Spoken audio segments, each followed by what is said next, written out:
আজকে বগুড়ায় অনুষ্ঠিত হলো বিডি জবসের চাকুরির মেলা। সেই মেলায় যাওয়ার পূর্বে আমাদের রেজিস্ট্রেশন করতে হয়েছিল।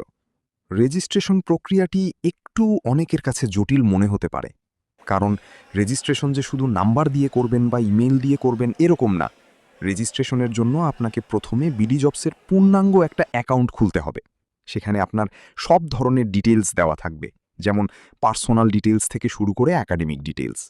এরপরই আপনি বিডি জবসের টোকেন পাবেন এবং সেখানে কাঙ্ক্ষিত স্থানের নাম দেয়া থাকবে যে কোথায় তারা এই মেলাটি আয়োজন করেছেন। বিডি জবসের মেলায় কোনো ধরনের প্রিন্টেড সিভি গ্রহণযোগ্য নয়। যে আপনি বিডি জবসে যে অ্যাকাউন্টটা খুলেছেন ওটাই মূলত আপনার সিভি।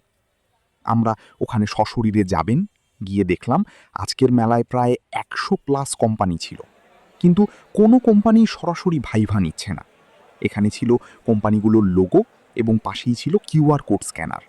সেই কিউআর কোডগুলো স্ক্যান করে সরাসরি আবেদন করা যাচ্ছে। কিউআর কোড স্ক্যান করার পরে আমি দেখলাম কোম্পানির যে নির্ধারিত পোস্টগুলোতে লোক নিবে সেগুলো দেখা যাচ্ছে এবং বিস্তারিত দেখা যাচ্ছে যে বেতন রকম, কি অভিজ্ঞতা লাগবে, শিক্ষাগত যোগ্যতা কি লাগবে। এরপর বেশ কিছু কোম্পানিতে আমি কিউআর কোড স্ক্যান করে করে আবেদন করলাম। এর বাইরেও চাকরিদাতা কোম্পানি ব্যতীত বিভিন্ন প্রতিষ্ঠানে এসেছিল তাদের নিজস্ব প্রতিষ্ঠানের মার্কেটিং করার জন্য। তার মধ্যে অন্যতম ছিলেন বিডিজব নিজেই, কারণ তারা মূলত ক্যাম্পেইনটি করেছেন শুধুমাত্র তাদের প্রচারের জন্য এবং তাদের সাবস্ক্রিপশন বিক্রি করার জন্য।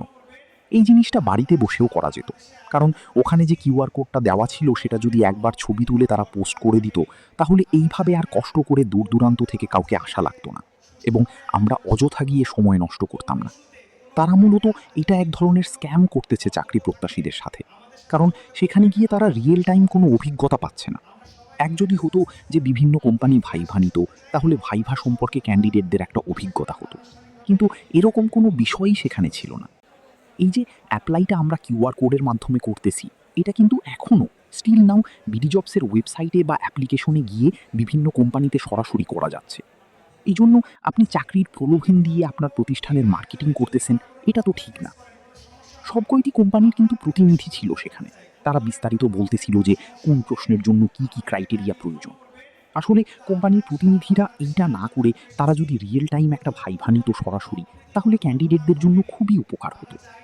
তাই ভাবছিলাম যে এখান থেকে ভালো একটা অভিজ্ঞতা পাবো, যেহেতু আমার অনার্স শেষ এবং মাস্টার্সও শেষের দিকে। কিন্তু তেমন কিছুই ঘটেনি।